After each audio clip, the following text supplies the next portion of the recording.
Ang kwentong ito ay hango sa totoong buhay. Mula ito sa isa nating kabayan na itago na lang natin sa pangalang Lino. Taong 1980, Culion, Palawan. Nang mga panong ito nagtatrabaho bilang nurse itong si Lino. Nadestino sa isla ng Culion kung saan dinadala ang mga taong may ketong. Alam ng binata na delikado ang trabaho dahil maaari siyang mahawaan ng sakit. Ngunit dahil malaki ang sahod, kinagat niya ang alok. Mataas ang pangarap ni Lino para sa mga kapatid at mga magulang, kaya pinagtiyagaan nito ang trabaho. Kaso nga lang ang hindi alam ng binata, sa lugar na ito magbabago ang kanyang buhay at paniniwala. Si Lino ang tipo ng taong hindi naniniwala sa isang bagay kung wala namang pruweba. Hanggat walang sayantipikong paliwanag, hinding-hindi niya ito paniniwalaan. Ngunit isang matanda ang nagpabago ng lahat ng ito. Nadestino ang binata sa isang partikular na pangkat, kung saan nabibilang ang isang matanda na nagngangalang Hezekias. Nang dumating si Lino sa isla ay magaling na ang matanda, pero hindi na ito umalis sa lugar.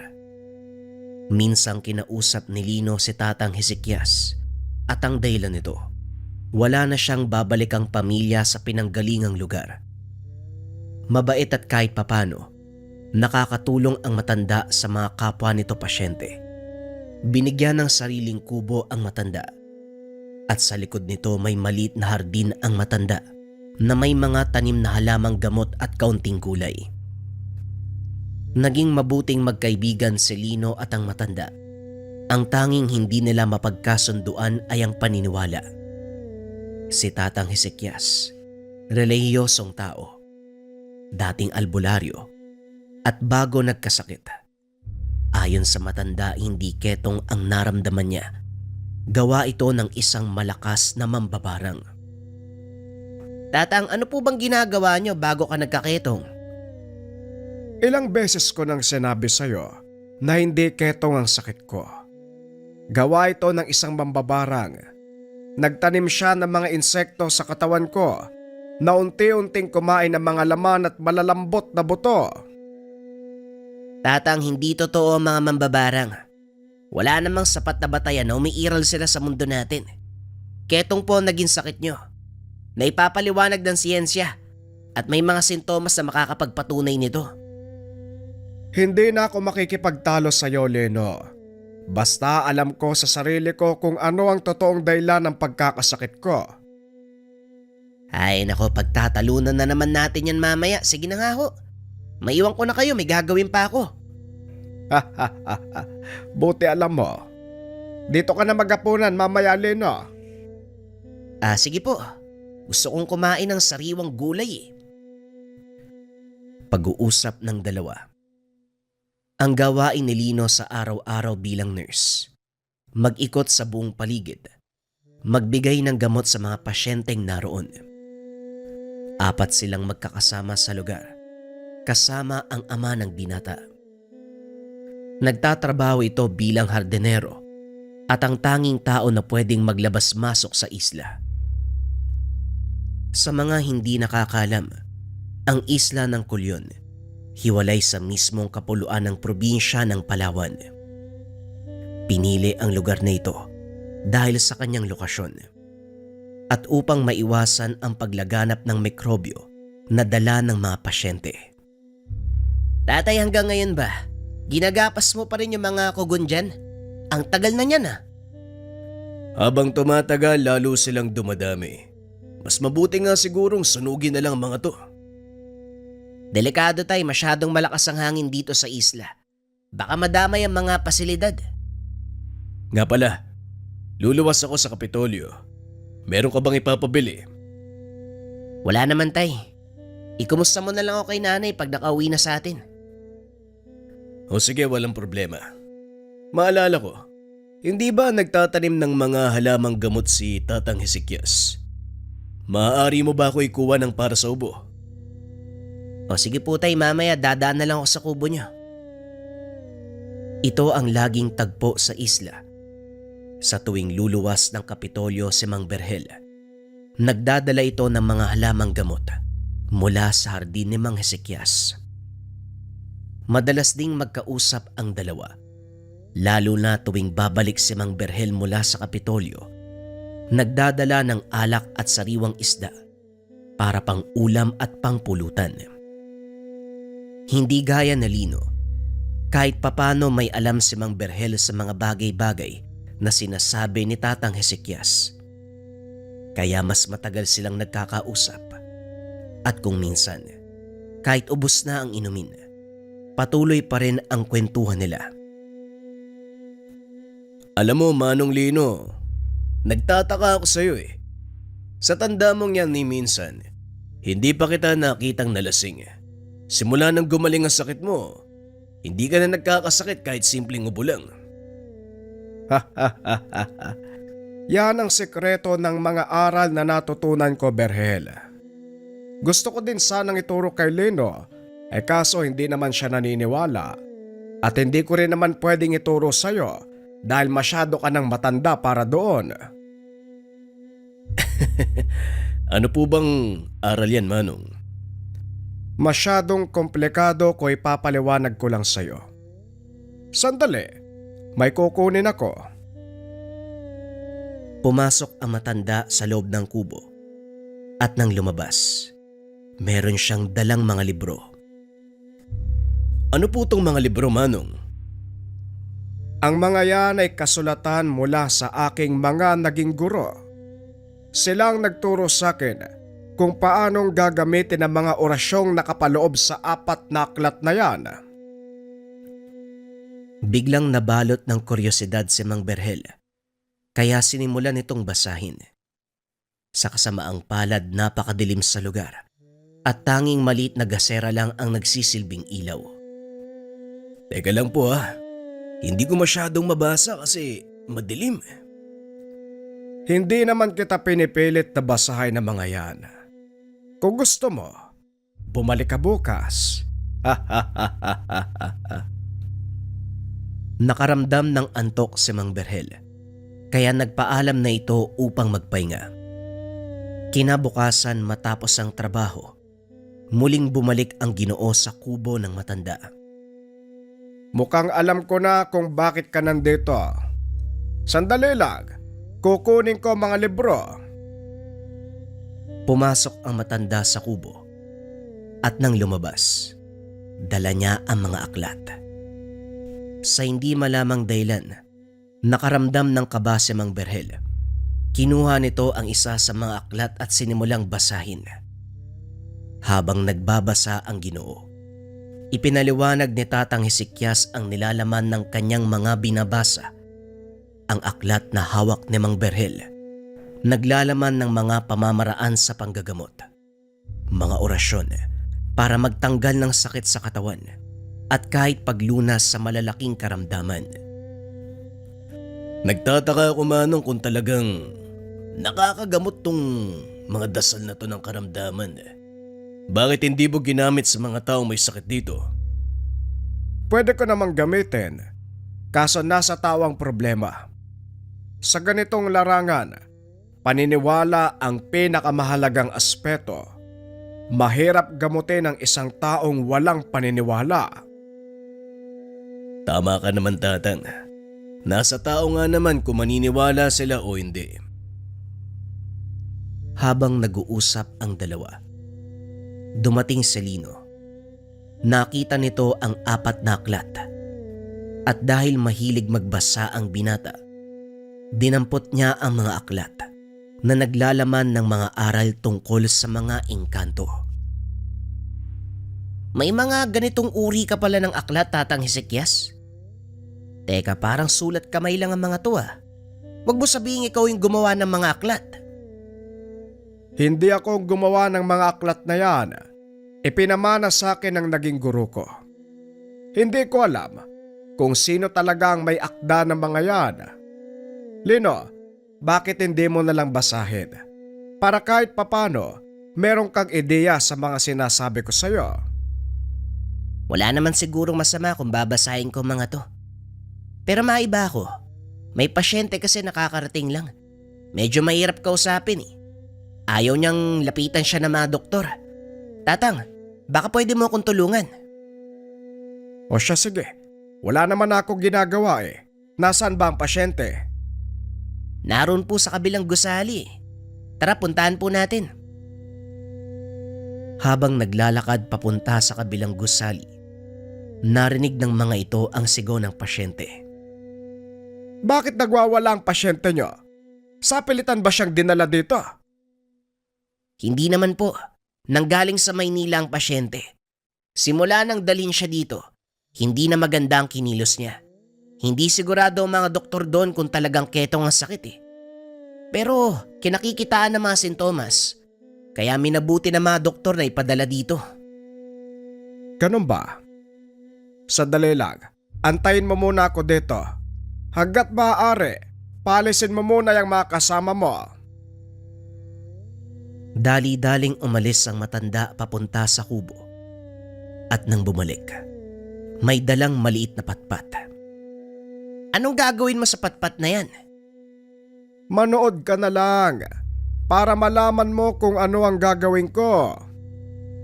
Naku tatang, baka mapahamak tayo niyan ha. Magtiwala ka lang, akong bahala at isa pa. Kaya ko nga pinalis yung mga kasama mo dahil ayoko makita nila ang gagawin ko. Eh bakit po ba tatang? Ano po ba sa tingin mo mangyayari? Hindi ka rin maniniwala kung sasabihin ko sa'yo. Kaya ang mabuti pa manood ka na lang na ikaw mismo makakita. Hindi na nagtanong pa si Lino. Hinayaan nito ang matanda sa kung ano ang gagawin. Pagpasok ng silid, tumayo si Mang Hesekias sa harapan ng pasyente. Tumigil ito sa kakasigaw. Pinagmasdan ng matanda. Laking gulat ni Lino dahil bigla itong umiyak at nagmakaawa. Pakiusap tatang, tulungan niyo po ako. Hindi ko po kaya ang parusang binibigay sa akin. Sabihin mo, iha, ano bang ginawa sa'yo? Tanong ni Tatang Hesekias. Naupo ito sa tabi ng dalaga. Nagsimulang magtanong. Nagtanim siya ng insekto sa buong katawan ko eh. Wika ng pasyente. Dito nagtaka si Lino dahil hindi naman makausap ng matino ang dalaga habang binabiyahe papunta sa isla. Paano mo siya nakakausap tatang? Hindi nga halos nagsasalita yan habang nasa biyahe. Huwag ka munang maingay. Makinig ka lang. Sinabihan nito ang pasyente na ipagpatuloy ang kwento. Hindi naman nagdalawang isip ang dalaga. Una ay pinakilala ang sarili at sinabi kung ano ang dahilan kung bakit siya nagkaganon. Ayon sa dalaga, hindi niya alam ang dahilan kung bakit nangyari sa kanya ang ganito. Hindi niya alam kung anong uri ng sakit ang dumapo sa kanya. Sa pagpapatuloy ng dalaga, inamin nito na isang lalaki ang nangligaw sa kanya. Ngunit tinanggihan niya ito dahil lamang sa itsura. Ilang araw matapos niya itong tanggihan, nagsimula ng magkasugat ang balat. Ilang araw pa ang nakalipas, nagsipagputukan ang mga bukol hanggang sa parabang nabubulok na ang kanyang katawan. Batay sa kwento mo, iha, isang uri ng barang ang ginawa sa'yo ng taong yon. Wika ni Mang Hesekias. Umalma si Lino dahil alam nito may mga pagsusuri na ginawa ang mga doktor. Napatunayang ketong ang sakit. Barang, Manong, may mga sintomas ng ketong na nakita sa kanya. Kaya hindi tayo pwede... Teka, anong ginawa mo, Manong? Huwag mo siyang hahawakan kung ayaw mong mahawa sa kanya. Tumahimik ka, Lino. Ang batayan mo ay para lang sa pisikal na mundo. Hindi nyo isinasaalang-alang ang spiritual na aspeto ng buhay. Kung hindi ka naniniwala sa sinasabi ko, hindi kita pipilitin. Pero hayaan mo kong gamutin ang babaeng ito. Sinarado ni Lino ang pintuan at bintana para walang doktor na makapasok. O sige Manong, sa pagkakataong to, hayaan ko kayo na gawin ang gusto niyo.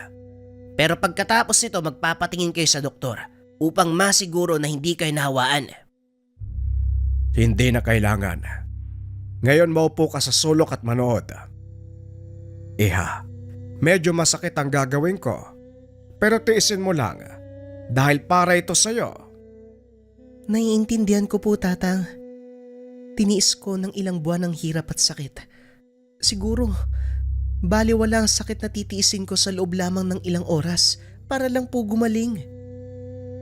Hanga ko sa lakas ng tiwala mo sa akin, Iha. Maiga ka. Ipikit ang iyong mga mata. Wika ni Tatang. Matapos ay nagsimula na itong mag-usal ng mga orasyon.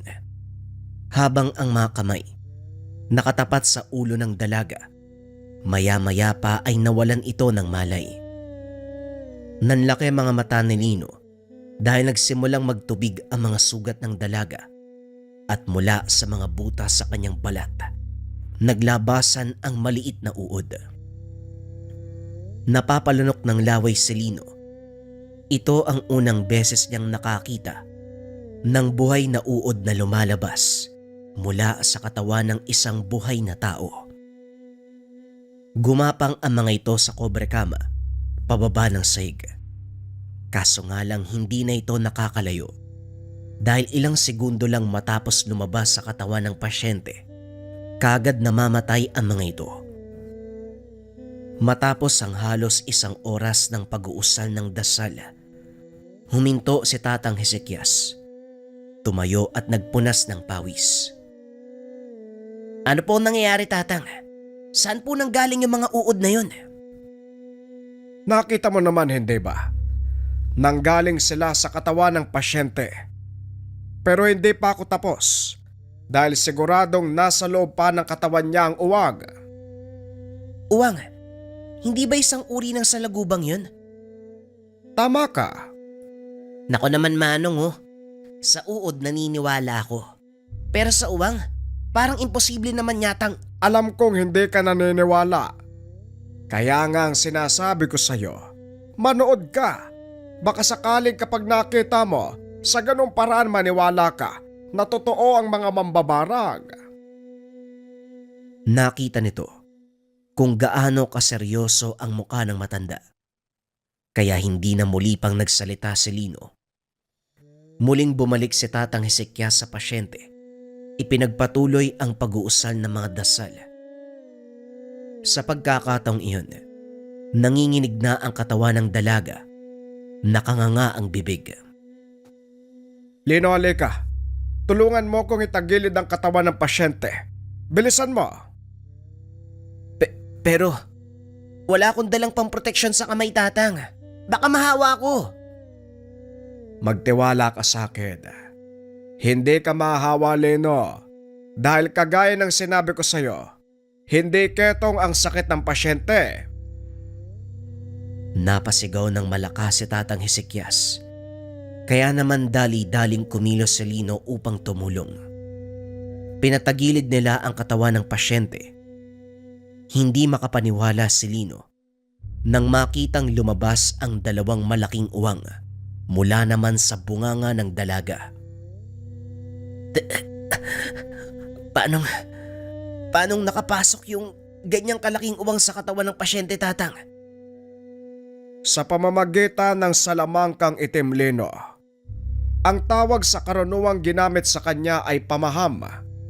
Isang uri ng barang kung saan itinatanim sa katawan ng biktima. Ngayon sabihin mo sa akin, kaya bang ipaliwanag ng siyensya ang mga pangyayaring ito? Wika ni Tatang Hezekias.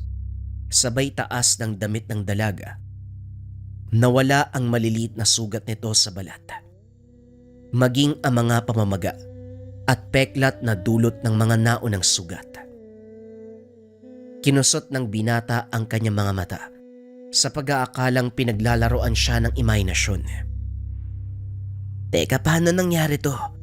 Paanong nawala ang mga sugat niya? Tanong ni Lino. Tinitigan nito ng mabuti ang katawan ng pasyente. Tila walang nangyari at parang hindi nagdaan sa matinding hirap. Ilang sandali pa nagising ang dalaga. Ayon dito magaan na ang pakiramdam. Wala nang nararamdamang sakit. Salamat po, Tatang. Hindi ko alam kung anong gagawin ko kung wala ka. Siguro patay na ho ako kung hindi ko po kayo nakilala. Huwag akong pasalamatan mo kung hindi ang Panginoon at ang malakas mong pananalig. Dahil yon ang nakapagpaligtas sa iyong buhay. Hindi ako. Kasangkapan lang ako ng Diyos para sa katuparan ng kanyang mabuting gawain. Gayon pa man po, maraming salamat sa inyo. Handa na po akong umuwi. Tinignan ni Tatang Hezekias si Lino. Dali-dali itong lumabas ng silid upang tawagin ang mga doktor. Alam ng binata, hindi maniniwala ang mga ito sa nangyari. Hindi rin alam ni Lino kung paano niyang ipapaliwanag ang lahat. Hindi kaya nagkamali lang ang mga doktor sa Maynila? Imposible yun, Dok. May mga pagsusuri. Ilang beses ginawa. Pareho lang ang lumabas na resulta. Ang hindi ko lang maunawaan kung paano gumaling ng ganong kabilis ang sugat ng pasyente. Siguro nga totoo ang mga himala, Lino. Pero hindi ito maaaring makarating sa labas. Hanggat maaari, sasagutin natin ang mga tanong. Aakuin ng pagkakamali. Pero hindi natin pwedeng sabihin na dahil sa himala ang nangyari. Naiintindihan ko po, Dok. Ako na pong bahala. Pero sino ba ang nanggamot sa kanya? Hindi po kayo maniniwala kung sasabihin ko Si Tatang Hezekias ang gumamot sa pasyente. Hindi na ako magugulat, Lino. Ang totoo, alam ko na merong kakaiba sa taong yun Pero syempre, dahil alagad tayo ng siyensya, hindi natin pwedeng panigan ng ganong uri ng pangyayari. Ang ibig mong sabihin, Dok, naniniwala kayo sa mga albularyo? Oo, Lino. Dahil simula pa lang, hindi pa natutuklasan ng makabagong medisina, sila na ang umiiral. Nangunguna sa larangan ng panggagamot. Kung hindi ka nakasuot ng uniforme, Dok, masasabi ko talaga, malakas ang pananalig mo sa mga kagaya ni Tatang Hezekias. Magpasalamat na lang tayo sa Panginoon. Nagpadala siya ng taong kagaya ni Tatang Hezekias. O siya, asikasuhin mo ng pagpapawi sa pasyente mo. Matapos makipag-usap, umalis na sa tanggapan ng doktor ang binata. Pinuntahan nito ang pasyente na noon ay kausap ni Tatang Hezekias. Kumusta ang pakiramdam mo, Isabel? Maayos na po. Maraming salamat po sa inyo. Makakauwi ka na. Asahan mong hindi na muling mauulit ang nangyari. Dahil ngayong gabi, papatawan ko ng parusa ng barang sayo. Maraming salamat po, Tatang ha. Tatanawin kong malaking utang na loob ang ginawa niyo para sa akin. Wala kang dapat tanawin na utang na loob, iha. Ginawa ko lang ang nararapat. Nakahanda na ang mga papeles mo, Isabel. Bukas sa bukas tatawid ka na sa Kapitolyo para makabalik sa Maynila. Matapos ang pag-uusap ng tatlo, iniwan na nila ang dalaga para makapagpahinga. Nagpunta si Lino sa kubo ng matanda upang doon ipagpatuloy ang usapan. Hindi pa rin ako makapaniwala sa mga nangyari, Tatang. Akalain mo, totoo pala ang mga sinabi mo noon. Pero ngayon, ikaw na mismo nakapagpatunay. Anong masasabi mo? Hindi lang pala dapat siyensya ang batayan sa lahat, Tatang. Dapat balanse, pisikal at espiritual. Ngayon, pakinggan mo ang sarili mo, Leno. Hindi na ikaw yung taong palaging nakikipagdiskusyon sa akin, lalong-lalo na tungkol sa mga bagay na ito. Oo nga po Pero Manong, hindi ko pa rin pulubos maisip kung paano nyo napagaling ang pasyente. Teka, loko tong tatay mo. Iniwan lang pala yung mga libro ko dito sa lamesa. Eto, basahin mo ang 4 na aklat upang maunawaan mo ang lahat ng tungkol sa barang at iba pang itim na salamangka. Pinag-aralan ni Lino ang mga aklat ni Tatang Hezekias. Hindi lang tungkol sa itim na salamangka ang natuklasan, maging ang makalumang pamamaraan ng panggagamot. Sa pamamagitan ng dasal, nakasulat din sa mga aklat. Ilang araw ang ginugol ng binata sa pagbabasa hanggang sa lubos na maunawaan ang nilalaman ng mga aklat. Dito namulat ang kaisipan ni Lino na hindi lang ang mga tao ang nananahan sa mundo. Simula nang basahin niya ang mga aklat, tuluyang nag-iba ang pananaw ng binata sa aspeto ng buhay. Napagtanto na ang mga pinag-aralan niya sa universidad kapiranggot lang kung ihahambing sa mga kaalaman na nakatago. Dahil na rin sa mga aklat, lalo pang nakilala ng binata si Tatang Hezekias, naunawaan ang buong pagkatao. Makalipas ang ilang araw, napansin ng binata na hindi lumalabas ng kubo ang matanda, kaya naisipan niya itong dalawin. Napag-alaman ni Lino na naghahanda ang matanda para sa isang ritual. Anong ritual po yung pinaghahandaan niya, Tatang? Naalala mo ba ang pinangako ko sa pasyente? Pinaghahandaan ko ang pagtugis sa mambabarag. Pagtugis? Paano niyo po gagawin yun? Hindi naman kayo maalis dito sa isla. Sa pamamagitan ng kumbate espiritual. Nagkaroon na ako ng koneksyon sa mambabarag nung ginamot ko si Isabel. Hindi na mahirap para sa akin na matunton siya. At mamayang gabi, magsisimula ang isang mahabang labanan. Wika ni Tatang Hezekias. Nang mga sandaling iyon nagpasya si Lino na manatili upang panoorin ang gagawin ng matanda. Nagulat ito nang biglang magbukas ang pinto ng kubo at makita ang ama. Oh, ano ginagawa mo dito? Akala ko ba may trabaho ka pa? Tapos na yung toka ko sa pag-iikot, Tay. Kaya sinamahan ko si Tatang Hezekias sa gagawin niyang pagtugis sa mambabarang. Kayo po, ano bang ginagawa niyo dito? Kung ano ang dahilan mo, yun din ang sa akin. Tatang, eto na nga pala ang hinihingi niyong supot ng uling. Maraming salamat, Berhel. Simulan mo na ang pagpapaningas nang makapagpausok na ako ng mga insenso. Habang nagpapaningas ng baga, napansin ni Lino ang suot na kwintas ng ama. O Tay, saan naman ang galing yung kwintas mo? Ay ito ba? Bigay ni Tatang Hezekias. Pang-proteksyon ko daw. Mabuti na lang nabanggit mo. Nga pala, Lino, heto. Suotin mo ang kwintas na ito. Habak ang tawag dyan. Poprotektahan ka laban sa espiritual na atake. Saan naman po nang galing yung habak, Manong? Ang dami mong tanog. Saan pa ba manggagaling yan? Di sa akin. Ako mismo ang gumawa ng mga yan. Kaya makakasiguro ka, epektibo ang mga habak. Ngayon isuot mo na. Magsisimula na ako sa ritual. Isinuot ni Lino ang habak. Naupo sa tabi ng ama. Habang pinagmamasdan ni Tatang Hezekias ang ginagawa, paulit-ulit na nag-uusal ang matanda. Sinasabayan pa ito ng pag-ihip sa hangin, pagkumpas sa mga kamay. Ilang sandali pa ay naupo ito at tumahimik. Ano po bang ginagawa ni Tatang, Tay? Parang natutulog lang naman siya. Hindi ko rin alam, Lino.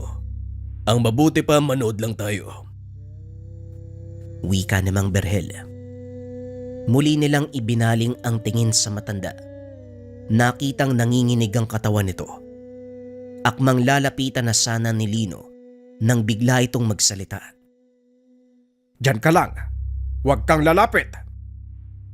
Wika ng matanda. Napahinto si Lino nang makita ang dugo sa palad ni Tatang Hezekias. Anong nangyayari sa inyo, Tatang? Bakit may dugo yung kamay nyo? Hindi sumagot ang matanda. Nagpatuloy lang ito sa ginagawa. Lingid sa kalaman ni Lino, nakikipagtunggali ito sa mambabarang na naglagay ng sakit sa kanilang pasyente. Ilang minuto pa ang nakalipas. Biglang napasigaw ang matanda at bumagsak. "Tatang! Ano po nangyari? Sumagot ka, Tatang!" Nawalan ng malay ang matanda. Kaya dali-dali itong binuhat ni Lino. Inhiga sa papag. Maya-maya ay nagkamalay na ito. Sa pagkakataong iyon, pinaliwanag niya ang kaganapan. Masyadong malakas ang mambabarang at wala na sa kondisyon ang katawan ko upang kalabanin pa siya. Sa paglipas ng mga taon, lalo kong nanghina.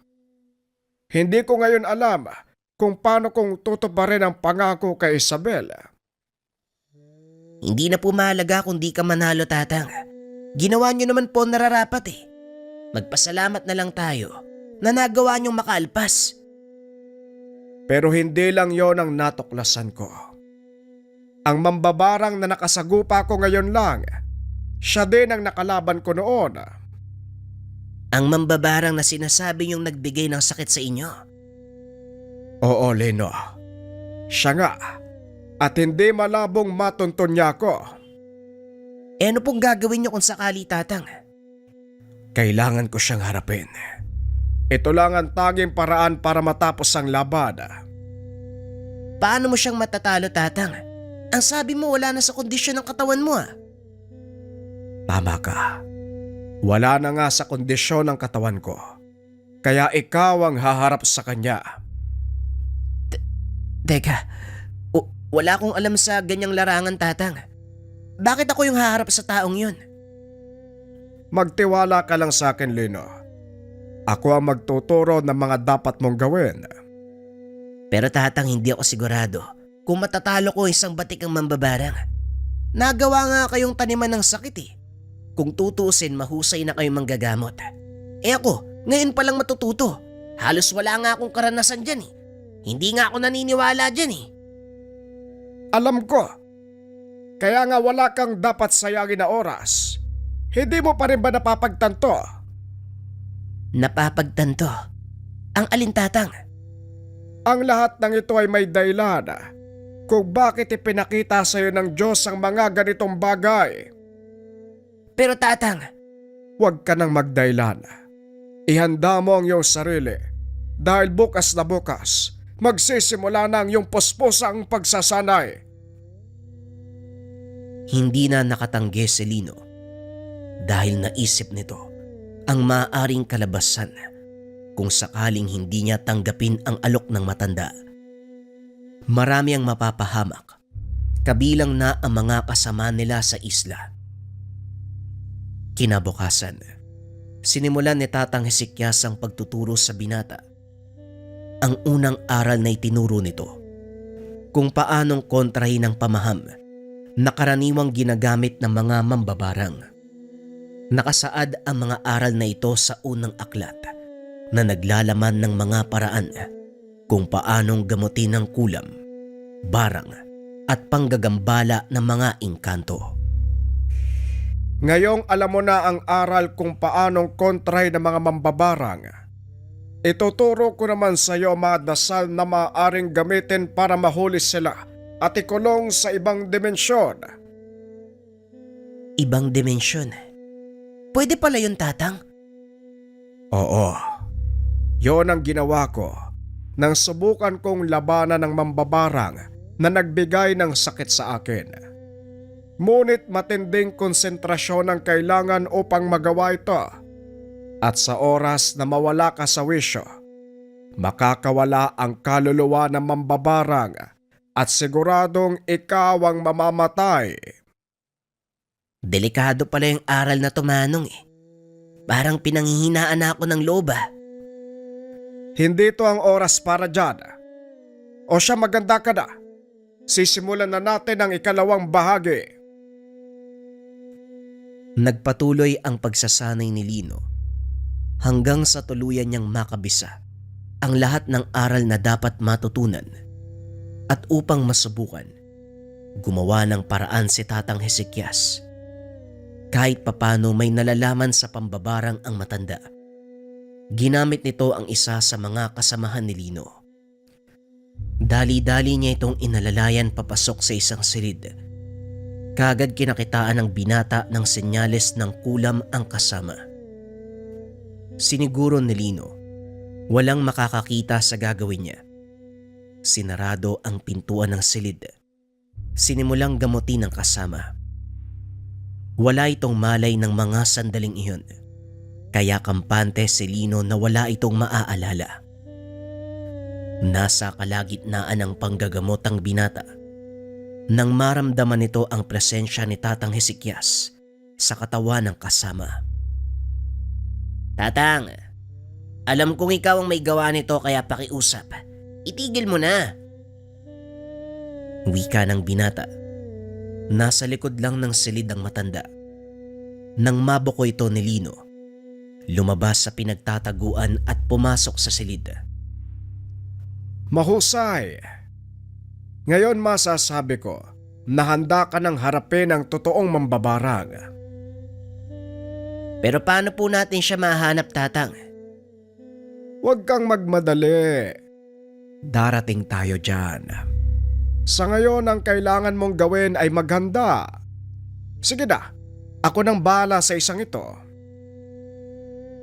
Ilang araw matapos ang pagsubok ng matanda, dumating ang pinaka-inaantay nito. Sa pagkakataong iyon, hindi inasahan ni Lino ang mga mangyayari. Kasalukuyang nagtatrabaho ang kanyang ama nang bigla itong sinugod sa klinika. Saktong naroon ang binata kaya kagad siyang inasikaso. Pagkahawak pa lang ni Lino sa kamay ni Mang Berhel upang kunan ng pulso, naramdaman na nito ang malakas na presensya ng isang tao. Alam niyang hindi si Tatang Hezekias ang may gawa nito. Sigurado siya na ito na ang inaantay. "Sandali lang, Tay. Maiwan muna kita. Pupuntahan ko lang si Tatang." Bakit, Lino? Anong nangyari? "Mamaya ako na po ipapaliwanag. Sa ngayon magpahinga po muna kayo." Dali-daling umalis. Pagbalik nito kasama niya na si Tatang Hezekias. Ilang minutong pagkawala, mabilis na lumala ang kondisyon ng ama. Namantalang buong katawan at nang hawakan ni Lino ang kanyang kamay, biglang napasigaw si Mang Berhel. Walang duda. Ito na nga ang mambabarang na inaantay natin, Lino. Handa ka na ba? "Handa man ako o hindi, wala na ako magagawa pa. Kailangan kong iligtas ang buhay ni Tatay." Yan ang gusto kong marinig sa'yo. Ngayon simulan mo nang tawagin ang mambabarang. Alam kong nag-aantay lang siya sa mga susunod mong gagawin. Tandaan mo, susubukan niya ang kaalaman mo. Huwag kang magpapadala sa takot dahil sa oras na mangyari yon, lalamunin ka nito. Wika ng matanda. Kinuha ni Lino ang isa sa mga aklat nito. Nagulat si Tatang Hezekias dahil ang librong iyon naglalaman ng pangpuksang mga dasal. "Wala na ako magagawa. Kailangan ko na siyang tapusin, Tatang. Kung hindi, si Tatay ang mapapahamak." Ikaw ang nakakalam ng dapat gawin, Lino. Ngunit binabalaan kita. Masyadong malakas sa mga dasal sa librong iyan. Hindi ka maaaring magkamali dahil sa oras na mangyari yon, buhay ng tatay mo ang malalagay sa panganib. "Naunawaan ko po, Tatang." Pag-uusap ng dalawa. Ilang sandali pa sinimulan ni Lino ang pagtawag sa kaluluwa ng mambabarang. Kaso nga lang nakailang ulit siya ng pagsambit na mga dasal. Hindi ito tumutugon. "Mukhang hindi umiepekto ang ritual ko, Tatang. Anong maaari kong gawin?" Maaaring tama ka, pero maaari ding mas malakas ang kanyang depensa, kaya hindi mo siya magawang hugutin. Gamitin mo ang patpat na ito. Inabot ng matanda ang patpat. Kinuha naman ito ng binata. Inasala ng dasal sabay tutok sa tiyan ng ama. Dito na nagsimulang sumigaw si Mang Berhel na tila ba kinukuryente. Mukhang parehong mali ang sapantahan natin, Lino. Nasa katawan na siya ng iyong ama.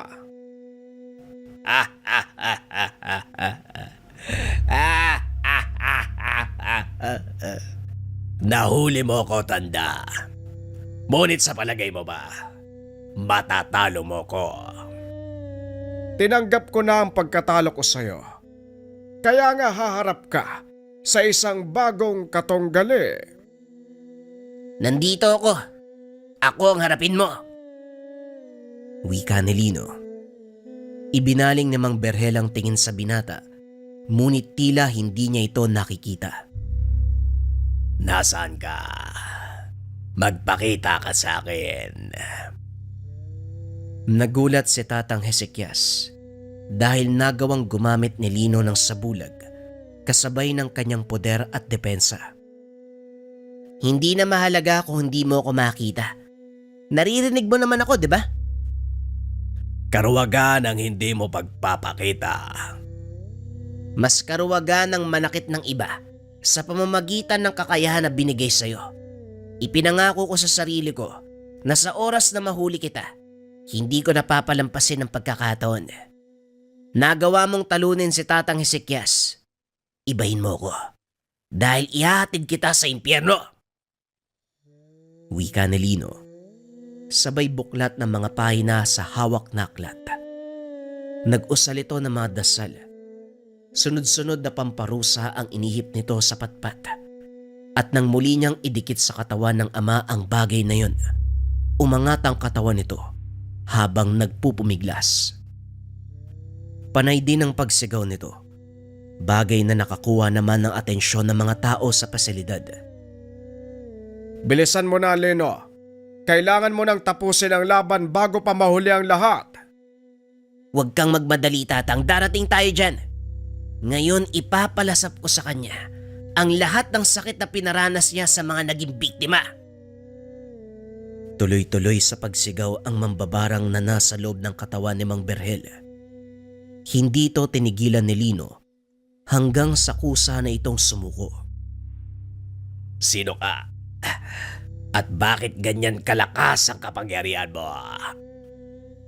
Hindi na mahalaga kung sino ako. Ngunit kailangan mong malaman na itong kaparusang ipapataw ko sa iyo. Ginilit ni Lino ang leeg ng ama gamit ang kanyang patpat. Unti-unting kumalma ang katawan ni Mang Berhel hanggang sa tuluyan nitong huminahon. At para masigurong wala na ang mambabarang sa katawan ng ama, muli itong nag-usal ng panumbalik. Hindi na sumagot ang ama. Nawalan ito ng malay. Nangangahulugan na nagtagumpay sila sa pagpatay sa mambabarang. Hindi mo man lang binigyan ng pagkakataon ng mambabarang na lumaban. Pero magaling ang ginawa mo. Hindi na masama para sa isang bagito. Nagawang makapatay ni Lino ng isang mambabarang sa pamamagitan ng kaalamang natutunan. Ito ang unang beses na nagawa niya ang bagay na ito. Kaya medyo nakaramdam ng kaunting awa ang binata. Hindi ka dapat maawa sa taong yon, Lino.